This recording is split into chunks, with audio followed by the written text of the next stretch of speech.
what is some advice that you would give someone starting their first job? Whether could be to do with mental health, and that's obviously an important piece, but is there anything that you would, even if it was yourself when you were starting your first job, what advice would you give yourself there? Maybe we'll start with you, Aiden. It's good. There's a lot of advice I think I would give. I think going back to my conversation about startups and corporates, I'd probably say, take the time to research all the options available to you. And if it makes sense, go join a startup, or even better, start a startup. You're young, you've got time, and it might work out really well for you. The second thing, more specifically to do with the mental health conversation, is make sure that you're taking the time to preserve your own mental health. And one of the best ways of doing that is, setting boundaries. So if you think work is too much, set a clear boundary. Say, this is overstepping the bounds that I'm comfortable with, and therefore I'm not going to do it. Or communicate them clearly to other people around you as well, so they know what you can do and what you can't do, and go from there. And I think the third kind of a piece of advice I would give, and this is probably more general, is when you start a new job as a graduate, find out all the people that are going to be in your team and take every single person out for coffee once, and make that a goal. In the first month, I don't care how many people it is. It could be 5, it could be 10, it could be 20.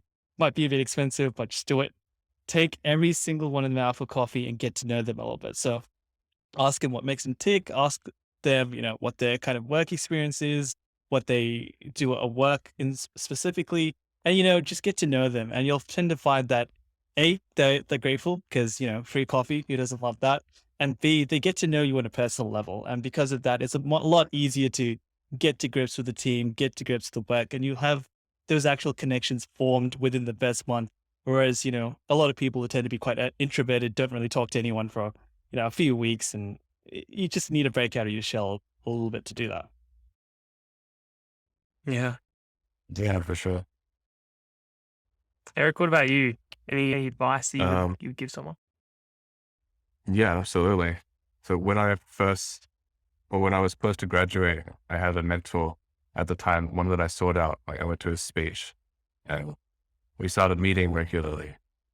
And this is some advice that he gave me that I took 2 years to act on, which is to build something, create a visible identity or content or something that you can be proud of outside of your role, whatever it happens to be. And that does a lot of things, right? It gives you confidence. It requires you to build the skills required to build whatever you want to build. It's a lot of good things. And it means that you are visible. So and that's something that we can now point to. Like we both have our own online identities that speak for us. And that's something that we go into in the book as well. But if I had started it earlier, it would be so much better.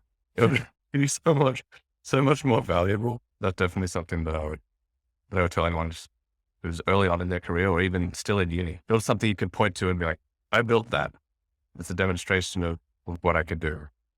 Just to add on to that, James, you've pretty much done that, hit that on the nail right there, huh? On the head, I should Absolutely. say, Yeah. with graduate theory, right? There you Yeah, go. yeah. Shining examples. Yeah, yeah, that's a great tip, Eric. No, certainly, I totally agree with both of you, and I think that's really profound advice. Because yeah, Eric, what you were saying about building like almost your personal brand, I think is so important, especially in today's day and age where you can have things on the internet that are just there. Someone having to meet you or spend time with you, they can see what you're about and they can see the things that you've created.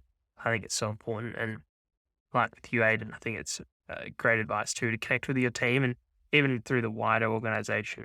Really starting that networking is something that you do proactively, and really creating a network. As much as you can, especially when you're early on. I think it's really really important too. So if I could add on to what Aiden was saying before, I think it's important to acknowledge the caveats that come with setting boundaries, especially when you're starting out. You want to be high achieving, you want to make a good impression, like we said before. And it can be hard to say no or know how to say no. And that's a difficult thing to navigate.